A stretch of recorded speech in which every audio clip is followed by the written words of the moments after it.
Ladies and gentlemen, welcome back to a whole new episode of Full Seam Ahead. I'm your host, Zoe, with my partner in crime on the other side, Mr. Cantu. How they do? Episode 116, Angel. Special episode, Sensational Starting Pitching. As we're going to title this because, the starting pitchers from JP France, from his performance to Framber Valdez. We'll talk about that one here in a minute. And then Ronel Blanco. I'll even put him out there because he did a job that, I don't even think anybody expected Ronel Blanco to be pitching this series, but he came up and did his job. But 62 and 47 is the overall record. They are half a game back from the Texas Rangers because the Chicago White Sox are struggling to win a game over there in Arlington, but have to settle for it. Second place in the AL West. But Angel, describe to me this series against the Cleveland Guardians. Well, it was a historic game, a sweep, a no hitter, and the offense came to play. That's literally that simple. It was a great end to the homestand. Yeah, definitely. How sweep it is, of course. Got the three wins right there, and Chas McCormick. And we'll talk about our shout outs here in a minute. The offense was sensational, just like the pitching. JP France, Framber, Ronell, even the bullpen. It was a kind of a bullpen game that last game, and they were just tough. Didn't give up any runs, five strikeouts as a bullpen as well. But Angel, let's start off. Give us, you start us off for a change and give us them shout outs from this series against the Guardians. Yeah, it wouldn't be just if our first shout out isn't Framber Valdez. If you were in that game Tuesday, you witnessed history. Lorenzo was there. I was gonna go, but I was tired after work. Ended up not going, but I missed out. It was an amazing game by Framber Valdez. Throws his first career no hitter, 16th no hitter in franchise history, which leads MLB since 1962, which is crazy. The Astros fans have been blessed with 16 no hitters. No hitters. He's Wow. the first Latino and first left handed pitcher to throw a no hitter in franchise history, and he did it in masterful style. 9 innings pitched, zero hits, obviously, zero earned runs, one walk, seven strikeouts. He was so close to a perfect game. Yeah. A walk to Oscar Gonzalez in the fifth inning on an eighth pitch. It was a 3-2 count. He just didn't. He just couldn't finish him off, but he still faced the minimum 27 batters because he did have a double play right after that. But Framber, so happy for the guy, well deserved. And it was an amazing start because we had just talked on our previous Astros podcast. We talked about what's going on with Framber Valdez. Well, he probably heard. He was like, "Watch this, I'm fine." He did say that bullpen session was perfect for him. That on the mound he was as focused as he was compared to the previous three starts. So a little bit of a lost focus, maybe that not pitching the All Star game, or maybe some personal stuff going on that he hasn't talked about. But this time he was focused and almost perfect. Like it was great. Missouri, Dude, like give us a little bit about the atmosphere since you were there. How was it? oh man, so the fifth inning, and honestly, I wasn't gonna plan to stay the whole game, but when it was the fifth inning, zero hits, sixth inning, zero hits, and I'm like, oh, something right here is cooking, something special is happening, and I am not fixing to leave. Seventh inning comes, eighth inning comes, I'm like, oh, okay, I gotta stay, even if he would have gave up a hit, I would have stayed because that's such a great performance from Framber. Haven't seen that in a good while from him. And the atmosphere, as soon as he came out of the dugout in the ninth, a standing ovation for the guy. But we talked about this too on our special trade edition about how Justin Verlander was acquired on the same day Framber Valdez throws a no hitter. And then August 1st, too, of 2016, the Astros traded Josh Fields in exchange for a Cuban guy. I think you know, Angel. Of course, Jordan. Jordan Alvarez. GoDaddy himself. Yep. August 1 is a special day in Houston, Texas, especially in Astros franchise. But yeah, great atmosphere out there. Happy for Framber to be able to pitch a no hitter, especially the first lefty in franchise history to throw a no hitter, which is very shocking to me. I thought that was very interesting. If you count combined no hitters, Billy Wagner was a part of a lefty. He was a left handed pitcher. But overall, throwing 9 innings of as a starting pitcher. I mean, fascinating job. Dusty Baker and the team gave him a bottle of champagne. Dusty, of course, gave him a bottle of wine from his winery. Great, great game to win this, and I'm hoping after this start, I think we could see Framber Valdez being that guy that he was in the postseason in 2022. Yeah, and he did it in 93 pitches, which is even more Yeah, impressive because typically when you see a no hitter, you know, the pitcher's kind of stretched out because they don't want to, um, because like as a manager you have to make decisions like do I extend them or I take them out, so like that. So like for example, Johan Santana threw a no hitter. He was about 140 something pitches, just to give you a little perspective. And you know what's even crazier in this? He threw give it to me. 42 curveballs. That's That how curveball was nasty. that curveball was working, dude. Cutting players. I mean, cutting the offensive of the Guardians just like nothing. And he kind of just like ruined my analogy of what was going on with him because he threw 42 curveballs, 34 sinkers, 11 changeups, and only 6 cutters. he was like, he was basically Angel, but like, you don't know what you're talking about. I got this, You but don't know how my curveball works. exactly because it was masterful. But you know, Farmer Valdez deserves all the shout out, all the shine. But we can't leave JP France out of the picture. Third consecutive game where he throws 7 innings pitched, and that was part of our over and unders. I put him again. I wasn't making that mistake 3 times.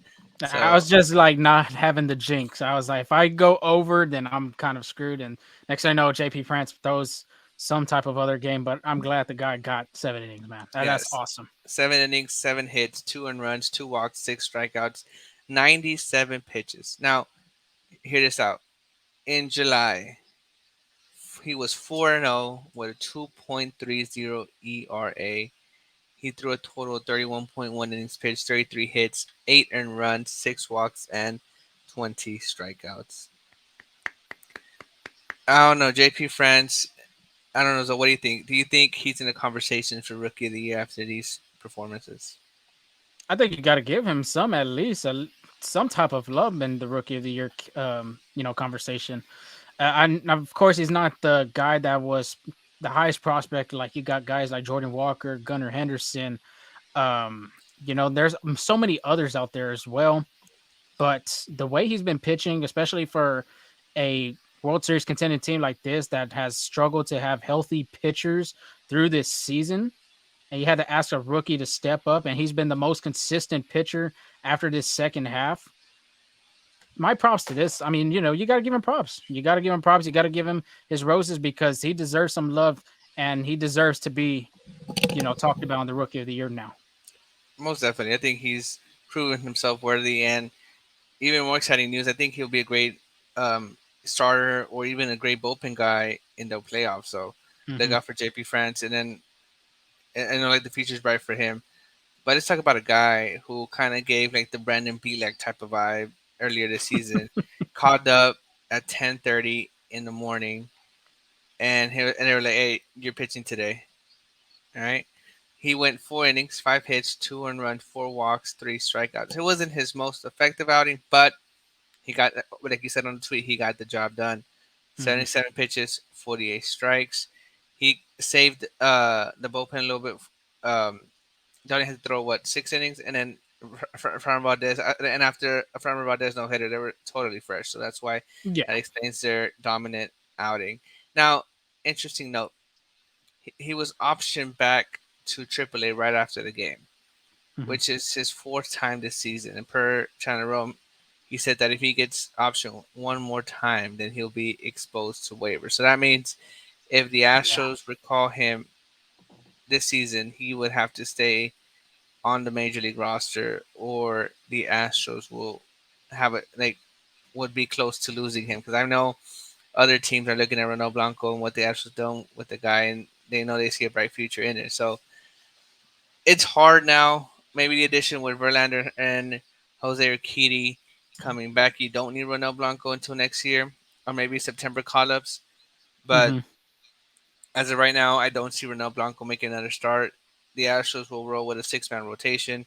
That's what they announced with the addition of Verlander and Urquidy coming back. So That'll be interesting to keep an eye out. Yeah, you got to be careful, got to be cautious because if you, and I mean Dana Brown too. In the beginning of spring training, he was talking about Ronel Blanco that he has eyes on him, potential starter in the rotation, maybe in the future of this franchise. You do not want to make a mistake of bringing him up and then sitting him back down because you have no choice to, that's playing the rules of baseball. He would have to be waived, and some team will just snatch him up and take his talent over there. So enough with the pitching. We got to give some offensive love. Of course, the Astros has scored 4, 2, and 7 through this series. First shout out, I got to give the Einer Diaz. Of course, we've talked about before, times and times again. They got to find a way to give him more ABs, and I mean he takes advantage of the ABs that he gets when he's in the starting lineup, either being the catcher or being the DH. So he went 4 for 7 with the double. Nothing too big, nothing too major, but at the same time, too, the consistent at bats. As long as he's consistent in that lineup, he's gonna find some ABs and he's gonna be hitting the ball very well. I mean, if you've seen his exit velocity off the ball, it's pretty much almost always 100 over plus. So shout out to Mr. Diaz, Chas McCormick, the Chas Chomp, Chazzy Fizz, Chasmanian Devil. I think mom needs to bring more meatloaf for this man because this guy is on a tear still. 2 for 6, 2 home runs, 3 RBIs, 2 walks, 1 stolen base from this series. Interesting note from his stolen bases, he's 12 from 13 stealing the back. So he will show them wheels off one way or another. And this is his second career multi home run game. If you remember back at Anaheim after the All Star break, that was his first career multi home run game. So pretty cool to have two of them in this season. Of course, he did not win AL Player of the Month. That went to Shohei Ohtani, but Chas McCormick had a great month of July. No doubt about that. I believe he ended hitting over 350 batting average or just around that range in the month of July. Shout out to you, sir. Not just this series, but throughout that whole month of July. Last but not least, it was kind of hard for me. It was either Jordan Alvarez or Kyle Tucker, but I gotta give it to Jordan because he is coming back off of injury. Not a lot of players, get in the rhythm as soon as they come back from the IL. This guy's just built different. If you remember, and you've talked about before, Angel, when he came to spring training, he wasn't playing. He didn't need no rehab. He didn't need to see no scrimmages or anything like that. He played straight to the point, straight to the game, and he did what he did. This series, 3 for 7 with a home run, 3 RBIs, and 1 walk. I'm very excited to see what Jordan Alvarez has for us in the month of August and this road trip right now. I mean, he's going to go to the Bronx against the New York Yankees, and he's going to Baltimore to face the Orioles, which those two teams, I'm not counting the Yankees out. They're still, a decent team. I don't think they'll make it to the playoffs, but I guess you could still call them the Astros rivals still. And then Baltimore is a young team, first place. They're hot out of the, All-Star break. There's a great, matchup to see Alvarez and going against these tough teams that they'll be playing on the road trip. Yeah, absolutely. And for this segment of Cantu's Corner, we're going to break down one of your players you gave a shout out in Chas McCormick. Chas McCormick has been a different player this season and could have been likely the reason why the Astros were able to trade away Drew Gilbert because of the resurgence of Chas McCormick, Jake Mm-hmm. Myers, and Corey Jokes. And just to piggyback off what you said about the month of July for Chas McCormick, because he was scorching hot, just like Houston was outside. Chas in a it absorbs the heat because he was on fire. Like you said, he had a 351 batting average this month. He had 23 RBIs, 16 runs, 6 home runs, 2 triples, 4 doubles, and 27 hits. Wow. Just to give you a little perspective of how great that was. In the months of March and April, 9 RBIs. May, 5 RBIs. June, 7 RBIs. He had a whopping 23.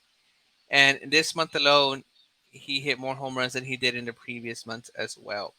So he's been scorching hot. So I did some research and I was like, what is contributing to Chas's career year? Because he's on pace to pass his career home runs. Like his career home runs 14, he's already at 13. His Mm-hmm. career RBIs is 50, he's already at 44. So he's on pace to Yeah. break. his career best. So far, Chas McCormick is hitting a career best 281 batting average. And a part of the reason is he has adjusted to the breaking ball. Chas McCormick has always been a fastball hitter. He's been able to take the fastball the other way for power as well. But just to give you a perspective of how great he's been with the fastball, in 2021, his batting average on the fastball 279, second percentage 490. In 2022, he kind of took a dip, and that was like kind of like his down year until he picked it up in the playoffs.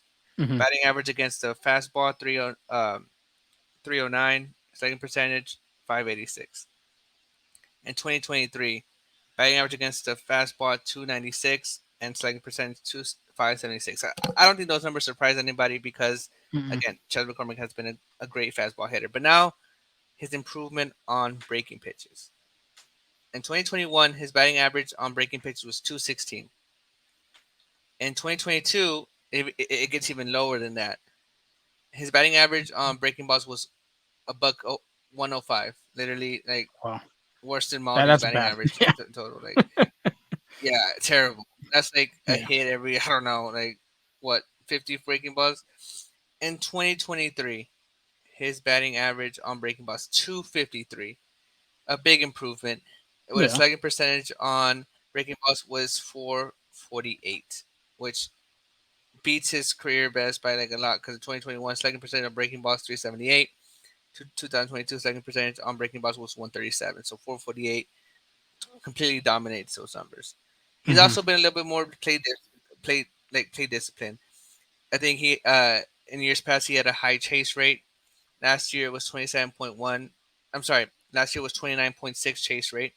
This year he brought down 27.1. So like swinging at those breaking pitches out of the zone, and he's been more effective on fastballs and other pitches on the zone.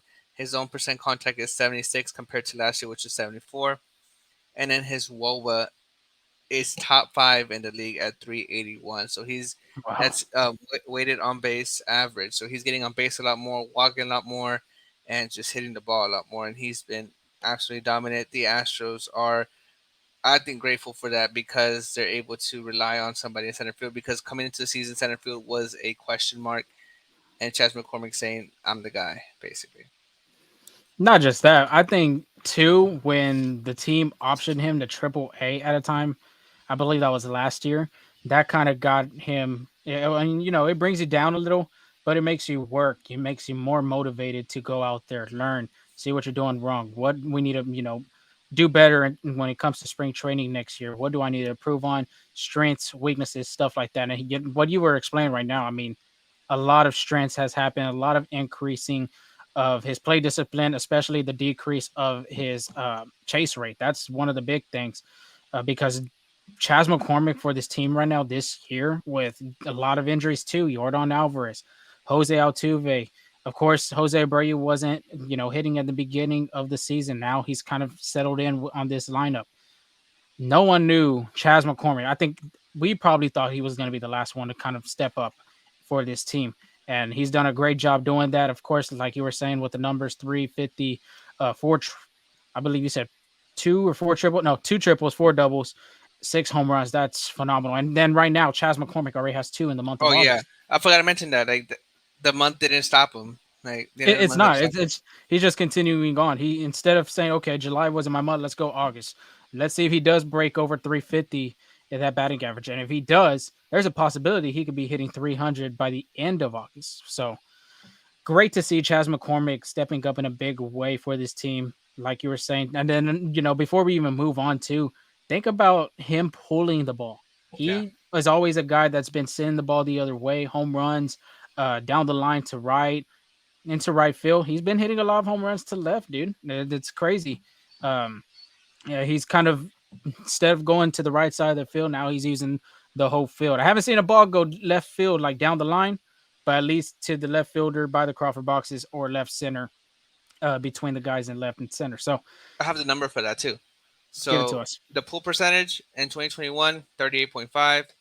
2022, 29.5. So again, Yeah. typically the other way. 2023, 43.8% pull side. Pull side. Using all fields, baby. Yeah. Use all the fields, kids. If you're listening to this, don't just use it the left field. Don't use the right field. go everywhere. I just spilled my water right now. Damn it. Anyway, Angel, great numbers to hear on Chas McCormick on Cantu's corner. And let's discuss about Dana Brown. I believe you have some words of wisdom of the Astros GM, what he had to say, especially Yeah, on Sports Talk 790. as you know, the trade deadline's over. This was Dana Brown's first trade deadline, and if you heard our trade deadline special, you would know. Like you'll be a little bit more informed on this. But just to catch you up, right? We got Verlander, uh, Kendall Graveman. Sorry, we did give away Drew Gilbert. They gave away. Um, dang it, I'm blanking. Help me out here. Drew Gilbert, Ryan Clifford, Ryan Clifford, Corey Lee. Corey Lee. I remember Corey Lee, but I was stuck on trying to get Clifford's name right. Yeah. So this is what we had to say. So Dana Brown on Sports Talk 790. This is what he said, and I quote: "This is on the trade deadline results. Our focus was to improve pitching. Our players are fired up. Our fans are fired up. If we get hot, we're going to make a run to win the division and get back to the World Series." So they were confident that they made the right moves. They made Yeah. the moves needed, and it was a seller's market. So giving up your number one prospect is never good. But when you can get Verlander for 2.5 years, I know he's 40. I know he hasn't been. I know he hasn't really replicated his um, Cy Young season, but he's Houston. He's in Houston. He knows this matchup. He has Maldi now. Two something ERA two Yeah, being with the Astros. it Two might Cy be. Youngs, 3-time All Star, I believe. I mean, I don't have the numbers right in front of me, but this guy has a resume being in Houston. Oh That yeah. and then real quick before we move on, just a little small little wrench I want to throw in. Hall of Fame. This guy has to be in the Hall of Fame. I don't see him not being in it. It'd be a shocker. Astros, Detroit Tigers hat now after this acquisition right here. Yeah, I know that's been a debate on like social media. I'd say if he wins another World Series or another like Cy Young, it has to be Houston. I think his tenure with the Detroit Tigers was great. You know, he spent almost a decade there. At this point in time, it's just what he favors. Does he favor longevity with a team, you know, a lot of memories, or does he favor winning? And if he favors winning, it'll be an Astros hat for sure. I mean, and if I'm in his situation, being unbiased too, I'm thinking the Astros. You got me more Cy Youngs. I've thrown no hitter here as well. I've gone 2 World Series rings. Because if you think about it, if he stayed in Detroit or he would have got departed somewhere else, I don't know if he would have made it a game changer over there. But here in Houston too, they're going for number 3 right now. Even without the ring or Cy Young in these 2 next years that the Astros are going to have him, I still think he could be an Astro and going to the Hall. There have been some Hall of Famers too that don't even put an emblem on their hat when they're Mhm. inducted. So we'll have to see. I just wanted to get your opinion on that. No, yeah, that's a great topic of conversation and one that we can go for hours on and like break out the numbers, stars, stuff like that. But yeah, it'll be up to Verlander. It'll be interesting to see what he decides. Now, Dana Brown says the players fired up and the fans are fired up. So let's talk about a little bit about the players, what they think. So Brown on Verlander. This was uh again, Hunter Brown's a rookie. He did pitch with Verlander last year. He looked up to Verlander. He mimicked his windup since he was in Detroit. So of course he would be available, right? I'm sorry, not Hunter Brown. Danner Brown on Verlander. I had my notes wrong. I apologize for that. So Danner I mean, Brown I'm on pretty Verlander. sure he's excited too to get to pitch next to him because I Oh don't. yeah, He hardly got to pitch to him last year. He was I yeah. mean, barely getting brought up in the ending of the season, but And it could be a turnaround for Hunter Brown because again he looked up to Verlander as a they're child idle. born in Detroit. So now Yeah. that he's there, I'm sure he's gonna pick his brain. But Hunter Brown and Verlander, this is what he said. When we heard he was available, we got excited and he can move the needle for us. We went right to Jim Crane and he gave us the support we needed. And this is more on Justin Verlander. The guy is a warrior. He's going to energize the club. He's going to give us a big boost. He's fired up about it. He could potentially make his first start Saturday against the Yankees. So Against the Lorenzo, Yankees. does this help the Astros starting rotation? Yes, it helps the starting rotation. I mean, this is a big boost for the starting rotation. I feel like it's been maybe pressure on Framber, maybe pressure on Javier. I still think Framber is going to be an ace in the end of the day, but it gives these guys another extra day of rest. If they do go to that 6-man rotation, I feel like everybody will be a lot more comfortable. More days of rest equals a balanced outing, I would think, I would hope, but at the same time, we don't know. You go JV or Framber, whichever way you want to, decide on down the 1-2. Christian Javier, Jose Urquidy, and JP France. So I think it just makes this rotation much, much, much better. Not just Yeah. because of the regular season, but the postseason coming up. You need somebody that has that experience. Yes, Framber does. Yes, Christian Javier does. Urquidy does as well, being the most World Series wins, I think, in Astros history, actually.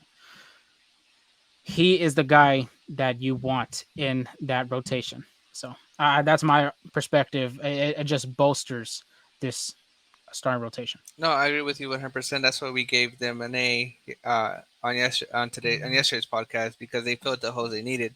They Mm-hmm. needed a key bullpen piece perfect. They got Kendall Graven. They needed help starting pitching perfect. They got JV. Now, but they didn't get the bat they were looking for, but that's okay. You have Yeah, Altuve back. You have Jordan Alvarez back, and it was a seller's market, so I'm sure they didn't it'd want be to give up. difficult too.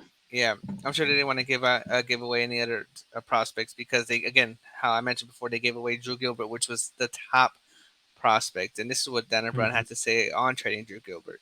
Trading him was very hard, but when you're on the run, playoffs, World Series, that what the Astros are on right now, you have to go for it.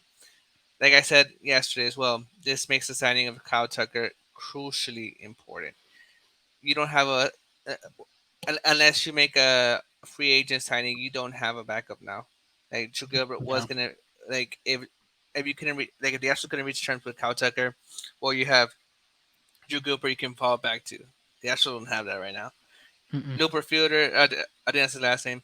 Like Joey Looper Fielder, he's not ready yet. He probably give him a year or two. So this makes the signing of Kyle Tucker even more important.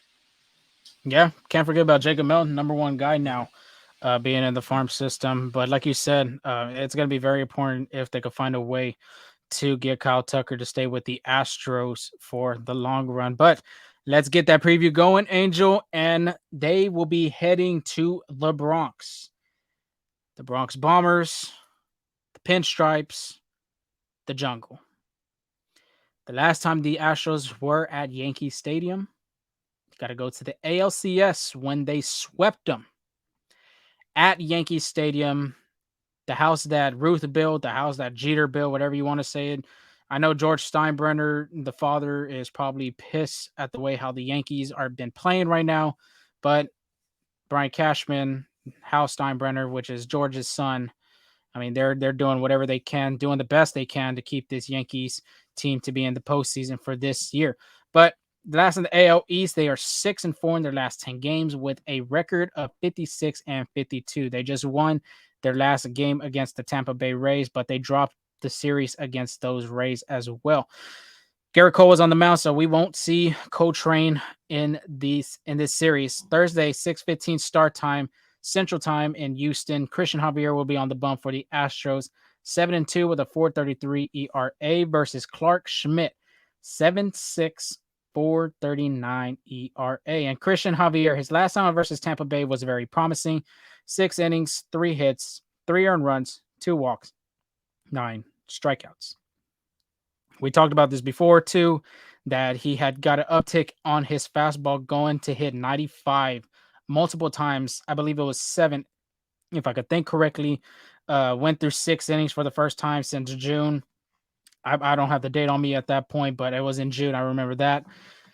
And then Javier, if you remember Angel versus the Yankees, he has been a stellar guy against those pinstripes against the Bronx Bombers. In 3 appearances, he is 1-0 with a 0.60 ERA. Combine them starts and that relief appearance, he did have one relief against them. He goes 15 innings, 3 hits, 1 earned run, 3 walks, 21 strikeouts. The run that came against Christian Javier was a solo home run by Anthony Rizzo, which Rizzo has not been hitting this good this past year in 2023. And of course, if everybody remembers, I think everybody should know. Christian Javier was the guy to get that combined no hitter going at Yankee Stadium. Obviously they threw it over there and that was the last time too he pitched at Yankee Stadium. So potentially another pitch, another no hitter. You never know what can happen. But Age, I'm gonna ask you this: can Javier continue his success against the Yankees? This hasn't been the 2022 Javier that everybody was hoping to see, but these couple past outings, I would say about 2 to 3, he's looked pretty decent, looks promising. Can he continue his success against the Yanks? You're on mute. But I was drinking water. Um, I agree with you. He hasn't been the same Christian Javier, but when the Yankee Stadium lights are on, and and the pinch and the gray uniform of the Princeps is in the batting box, the Christian Javier is just on another level. Like a switch just clicks on him. And the Yankees lineup hasn't been so great. They've been struggling offensively. So I think Javier can have continued success against the Yankees. I can see it happening too. I mean, this is a great. I mean, he had a great challenge against the Tampa Bay Rays. He's pitched well against the Yankees. I think this is a great opportunity to continue on having that success against the Pinstripes. Clark Schmidt, on the other hand, is going for the Yanks. His last outing at Baltimore was 5 innings, 5 hits, 5 earned runs, 1 walk, 2 strikeouts. He's had an up and down season, but there's 2 pitches that have been great for him. His bread and butter, I would say.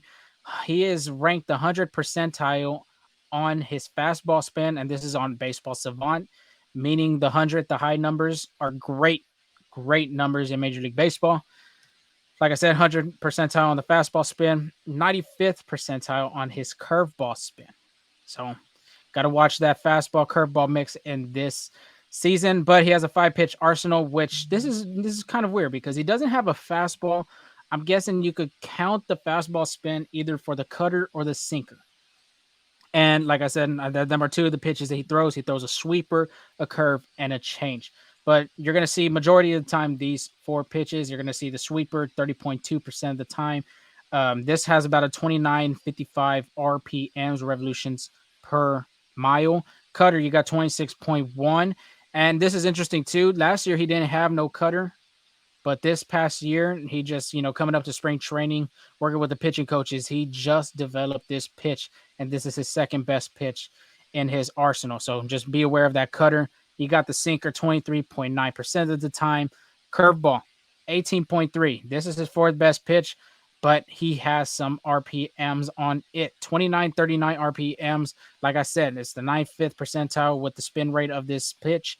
He also has a 33.3 whiff percentage, getting those opposing batters out at the plate. And then the last pitch being the changeup, 1.5% of the time. Hardly throws the pitch. I doubt that we see it. If anything, we'd probably see it 1 or 2 times. So be aware of that. But the Astros left-handed batters are going to love this number against Clark Schmidt. Speaking of Alvarez and Tucker, most likely. Schmidt versus left-handed batters or left-handed hitters, whatever you want to call it. 290 opponent batting average with a 376 WOBA. Schmidt at home at Yankee Stadium versus the left-handed hitters. 297 opponent batting average, 487 slugging percentage. At Yankee Stadium against left-handed hitters, he has a 515 FIP. Fielding, innings, pitch, being at home. That's not a great number, in a statistical standpoint for FIP. Usually you want to be like how the ERA around a 2 or 3. 515, that is way, way above average than it's supposed to be. So great opportunity for these guys like Tucker and Alvarez to take with that short porch over there and right, because that is the shortest distance in right field in Major League Baseball. And of course, it's the short porch for a reason. That's why it's called. Not Luis Severino, but Hunter Brown would be going for Friday's matchup. 6:05 start time Central. Like I said, Hunter Brown 7-7 with a 4.12 ERA versus Luis Severino 2-5 with a 7.49 ERA. And Severino Angel has not been the best pitcher, not the best self of his Yankee tenure. His last outing against Baltimore at Camden Yards, it was, I would say, his worst outing this season. I don't know if there's another one, but this is pretty bad. 3 innings and a third, 10 hits, 9 earned runs, 2 walks, 5 strikeouts, and that was in front of nationally televised television. My words right now are not going out like I want it to be, but that was on Sunday Night Baseball on ESPN. Post All Star, he's been having a rough outing too. 1-1 with a 7.80 ERA, 15 innings pitched, 24 hits, 13 earned runs, 5 walks, 13 strikeouts. That is not great. Not great numbers if you're a Yankees fan listening to an Astros fan podcast. But he has only allowed 4 home runs in 8 appearances against the Houston Astros. Of course, you got power hitters. Altuve, you could consider himself one. Alvarez, Tucker, Abreu now. Alex Bregman loves hitting at Yankee Stadium himself, but has lost all 3 matchups against the Astros, including the ALCS Game 2. If you remember that, Angel, when Aaron Boone and himself, with the roof being open at Minute Maid Park, and they were talking about the win, carrying that ball to the Crawford boxes, and Aaron Judge's line drive shot to right was blowed, in and not out of the stands. But of course, Angel, I talked about Mr. Javier Starr. That's going to continue his success against the Yankees. How is Severino? Severino hasn't been that great with the Astros. You think the Astros are going to continue to have success against him and see Severino struggle? I think so. The Astros are a good fastball hitting team, and just to put in perspective how not great Luis Severino has been, let's talk about his run value by pitch type. On a four, like they're all negative. So for run value as a pitcher, you want to be on the positive side. So this was his 2017 year. Um, for run value on his changeup was 8, which is really good. Slider Mhm. even better, 13, and his 14 fastball was 4. So pretty decent, right? Again, because run value for pitchers, you want to be on the positive side. Let's take a look at this year. 14 fastball, negative 13 run value. Do you know Wow, what is that's the bad. lowest run value in Major League Baseball right now? Negative Negative 15. 17, Oh, I was and that close. is by Kyler Mueller. So he's pretty darn close. Yeah, His changeup, negative 3 run value. Slider, negative 6. Cutter, negative 4. So all everything's in the negatives. blue. Yeah, everything's in the blue for Luis Severino. All blues, just how you said. And the fastball's the pitch he throws the most, and that's the one that gets hit the most. 369 batting average on the fastball, 700 slugging percentage, and a WOBA of 481. So his Oh, that's almost 500. it's almost Wow. 500. Yeah. So Luis Severino's fastball hasn't been that great. He throws it 51% of the time, and it's hard hit, 54% of the time. So the Astros are going to be looking for that. And I'm looking at the Baseball Savant page as well, just to see where he's throwing it at. 14 fastball. The dark red means where he throws it the most. Guess where it's at, though? Middle high. Right down the middle. Right down the middle. That's what happens when you have Jose Trevino out for the season on the IL. Kyle Higashioka is not a bad catcher, but I think I'd rather have Trevi in the backstop. But yeah, I mean, he's been fighting with injuries too throughout this whole season. It's been kind of tough for him to come back. Even last year, he was fighting injuries. So, just overall, this Yankees rotation is just depleted bad. Carlos Rodon's coming back, and he hasn't been throwing the ball pretty well. Nestor Cortez, I believe, is on a rehab assignment for them.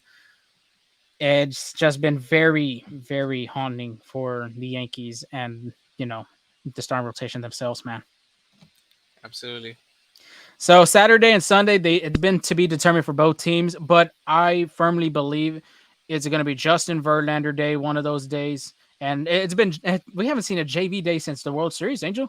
Just thinking Yeah. about that just now because on the Astros toys they always put JV Day. We're gonna have a JV Day this weekend, I say Saturday or Sunday, but I'm predicting Saturday. Justin Verlander is going to be on the mound, 5-5 with 3.62 ERA, and his opponent, TBD, Angel. Oh It's a man. rough guy. That's a rough No. one right there. Verlander, though, his last outing versus the Nationals, this is when he was with the Mets, 5 1/3, 5 hits, 3 earned runs, 1 walk, 5 strikeouts. And you remember the beginning game, Joel, he wasn't doing very too well with the Mets. Coming off that injury, it was very rough. Mets fans were booing him. Of course, that's the state of New York. When you're not pitching well, they will boo you. And sure enough, they did boo JV. But this month of July, he's been a different pitcher. He's been that JV when he was with the Astros, I would say. 4-1 with a 169 ERA. Opponent batting average is 167. 7 earned runs in 5 starts with 32 strikeouts. So that is a positive thing to see, because of course, yes, that ERA 362 doesn't sound really too well, but as long as he's trending in the right direction, that's all that matters. And speaking of trending into the right direction, going against a team like the New York Yankees that he has seen a lot through the postseason in his time with Houston versus the Yankees this year, Angel. Like I said, he has pitched against them 2 times already, with the Mets being the Subway Series. This will be the third time he has faced the Mets. But right now, 1-0 with a 0.75 ERA. Combine them 2 starts, 12 innings, 5 hits, 1 earned run, 4 walks, 12 strikeouts. Them numbers right there, dominating, just dominating. But what do you expect from JV? On his first start with the Astros, coming back since that World Series run, what can you expect, to see out of JV? I'd say more of the same. Now he has Martin Maldonado. He's wearing the Houston uniform. I'm sure he's excited. He's fired up. This whole team's fired up. So I predict more of the same will happen. A dominant start by JV against the Yankees. Yeah, I can see it too. This is a good opportunity to do it to a team that's been a rival, I guess, against your organization for a good run. I forgot Hunter Brown, Angel. I just saw that right now. Friday night. Let me talk about him real quick. Last Hmm. outing versus Tampa Bay, 6 innings, 4 hits, 2 earned runs, 2 walks, 4 strikeouts. The kid has been doing better. Back to back great starts, I would say. Didn't throw a lot of strikeouts in those starts. If both of them, he had 4 strikeouts. I feel like he's starting to realize, as you're developing into a young starter and you're learning the game more often. This is your first rookie season, first regular season as well. You don't have to strike out guys like you would like to. Yes, you would like to give, Spencer Strider numbers, throwing 9 strikeouts, 10 strikeouts, 13 a game. But you got a team right behind you, one of the best defenses in baseball.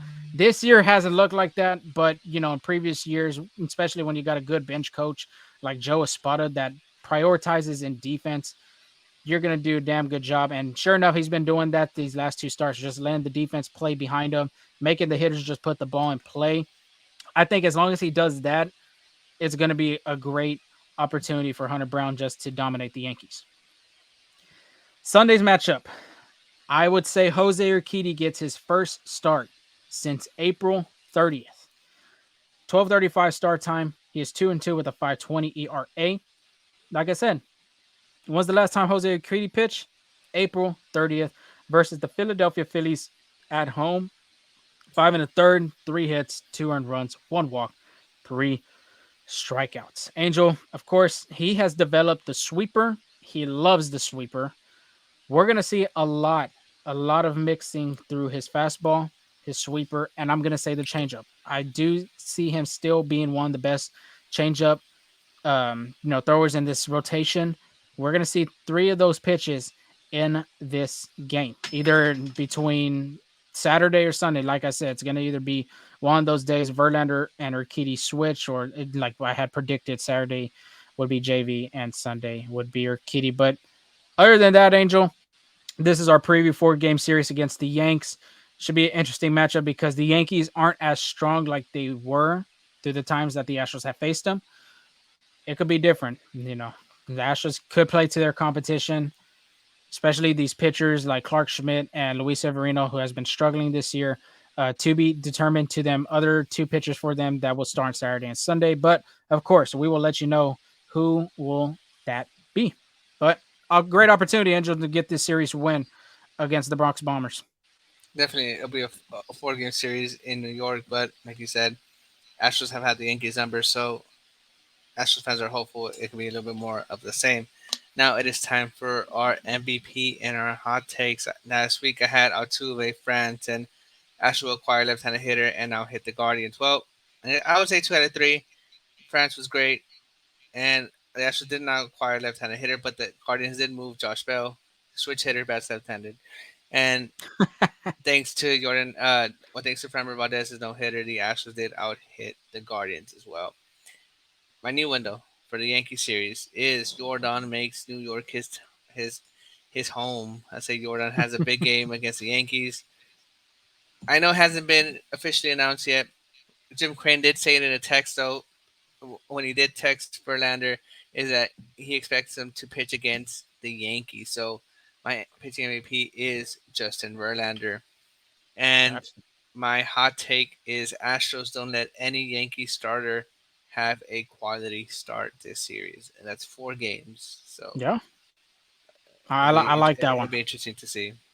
If anybody doesn't know, quality start, 6 innings pitch, minimum of 3 earned runs. Not minimum, maximum. Maximum, Yeah, yes, max, maximum. max. My fault. But love the hot take. My offense, pitching, and hot take this past series, I had Pena. Pena did an all right job. I wouldn't count it though. So I think I went 2 out of 3. I had Framber Valdez, the franchise. I mean, throw us a no hitter. Can we Oh get yeah, bonus points for a no hitter? I think that should be allowed. we're not keeping track on this, so take it. I'll take it. I'll put an infinity sign on that one. Yeah. So Framber was my pitching MVP, and my hot take. I said sweep the Guardians with a starting pitcher being announced and acquired on Tuesday. Hit it right on the coffin. Right on the coffin, Angel. Swept the Guardians, and Justin Verlander was announced at like 1:48, 2 o'clock Central Time on Tuesday's trade deadline. But like you said, it's a new series. I got Mr. Jose Altuve. He is the king of New York. He is the king of New York. He loves hitting at Yankee Stadium. He loves when the fans boo him, especially that chant when we're not going to say right here because I'm pretty sure there are some kids listening to this show. But you know how it goes. Yeah. I don't have to explain it. But I got the King of New York, Mr. Jose Altuve, being my offensive MVP. Pitching MVP, Angel. Got to go back with Christian Javier. Hasn't been the promising season that he's wanted in 2023, but there's a possibility we could see a vintage start from Mr. El Rep T at Yankee Stadium. I think he has some, he reminisces some memories back over there throwing that combined no hitter. And then my last hot take. You had the pitching side of it. I'm going to go the offensive. And I think the Astros starting pitchers, including the bullpen, just pitching overall, will have Aaron Judge hit under 350 this series. I could have gone 300, but I gave some, I gave a little bit to Aaron Judge. He is dealing with a toe injury. If you saw the game against the Tampa Bay Rays in that last one on MLB Network, he was jogging. He is not running because of that toe, Angel. He is playing through an injury. I salute that man for doing that at least to play on this team. As a captain too of the New York Yankees, he's doing whatever he can. I respect Aaron Judge for doing something like that, being able to play for this team. But I gotta say he hits under 350 against the starting pitchers that he's going against, including a good bullpen that the Astros have. Speaking of Aaron Judge playing hurt, did you see that the Talking Baseball interview with Aaron Boone? I did not, but I did see Talking Jake wearing a shirt with the quote. I felt like him and John Boy were talking with Aaron Boone about. And Aaron Boone had said something. I think that's the quote that he put on the shirt. But no, I didn't. So they asked him why wasn't Aaron Judge playing on Sunday? It was an important game and stuff like that. Like, these coming up games. So it's like basically he should be playing. Mhm. And Aaron Boone just went off. It was like, you of all people should know, I like to protect my players. And he's out, like, he had no rehab start. Like, this is his rehab start. He's like still not Yeah, 100%. And we're just easing him in. But yes, I do give credit to Aaron Boone on that and protecting his players and, yeah. standing up for their guys as well. Yeah, you have to. You got to stand up for your guys, and especially the guy that they just got paid. That he just got paid over what 300 million, something like that. Plus, I mean, he's the Yankees captain now. Last captain was Derek Jeter. You got to do whatever you can to keep this guy's longevity going because if it's not going to go promising what the Yankees want, that contract is just going to be the worst contract. I'm pretty sure in Yankees history. Well, actually, no, take that back. That's Jacoby Ellsbury right there from the Red Sox to the Yankees. But enough talk of our offensive and Yankee talk. We're not a Yankees podcast. We're a Nationals podcast. Over under Angel, last segment of the show. 16 points. You got 1 point on our last one. I'm at 18. Verlander, here's our first one. Verlander pitches more than 7 innings in his first start with the Astros. We'll see if he does pitch against the Astros. If it doesn't happen, we'll just watch that one. We'll save that one for the next one. But there's a great possibility he will. Has only thrown 7 or more innings 5 times this year. Last 3 outings against Washington, 5 1/3. Against the Yankees, 6 innings. The White Sox, 8 innings. Angel, over or under? I say over easy on this one. Again, he's hyped up. Like I said, he's hyped up. Astros are hyped up. I can see Verlander going more than 7. I agree. I got to go over as well. I did read the stats. He had 12 innings pitched combined in them two starts. That means he went 6-6 in those games. But when you're in an Astros uniform, you do it till you collapse, as Eminem said in his song. So, yes, I'll go over with you on that. Next one being Jose Altuve, the king of New York that we're just talking about. Hits more than 2 home runs this series. In Cleveland, he had 0. Against the Tampa Bay Rays, he had 1. Are we going over, Angel, or are we going under? Ooh, that's a tough one. I'm gonna go with under on this one. I say Jose Altuve does have a good series. Maybe just not with the long ball because if you remember that home run was off a backup catcher. So um, I say right now Altuve is just worried about contact. If I mean if a home run comes, great. But in a 4 game series, hitting more than 2 is kind of hard. I'll go over on this one. He loves I hitting at figured. Yankee Stadium. I mean, he's my offensive MVP too. I got to go with him, dude. I have to. Um, so yeah, I got over on this. He does hit very well at Yankee Stadium. He's hit at least 1 home run every time they've gone there from 2022 and in 2021. So and if you remember, he did hit one on his birthday over there too. So maybe he does hit 2 out there. Next one, Kyle Tucker records more than 4 hits. King Tuck has been struggling after from the from being off the road. I mean, at home he didn't really had a good hitting series, but you never know. He has I believe he has a 20 game hitting streak on the road. Something like, I know he has a road game hitting streak. I know that. Just number I can't confirm. But Cleveland he had 4, Tampa Bay he had 1, Texas he had 3 overall in the series. Angel, what do you think on this one? Over or under? We'll go over on this one. I think he uses Yankee Stadium to his advantage. Maybe hits the long ball a few times this series. Yep, takes advantage of that short porch. I'd say out there. Maybe we see a King Tuck bomb in Yankee Stadium. So I agree. I'll go over with this one as well. And our last one, of course, it has to be El Reptil, being the guy that had a no hitter at Yankee Stadium. Javier would have 8 or more strikeouts against that Yankee lineup. Tampa Bay he had 9. Oakland he had 5. Against the Angels he had 7. It's trending the right direction, Angel. But what do you think? The Yankees did strike out 18 times not too long ago, so I'm gonna go over on this one as well. I want to say over, but I'm gonna go under. I do see at least 7 strikeouts from him. At least, hopefully, 7 strikeouts, like I said. But he's just haven't been that guy. It was very promising to see that last start getting 9 strikeouts, but he hasn't been the same Javier, the same guy that's getting all them guys with that fastball up up in the zone and making them chase. So I would have to go under this one. Okay. But Bold. that is all for our show. Of course, this was a long show because we had to get the preview on here and everything else. But continue to follow us at Full Steam Ahead on Twitter and on TikTok. Subscribe to our new YouTube channel as well, and Instagram, FSA Full Steam Ahead. Threads, we'll see how long that lasts of being an app. But of course, follow and listen to us on our podcast platforms, wherever you listen on the podcast, Spotify, Google, Apple, wherever you get them. Give us a rating, give us a comment.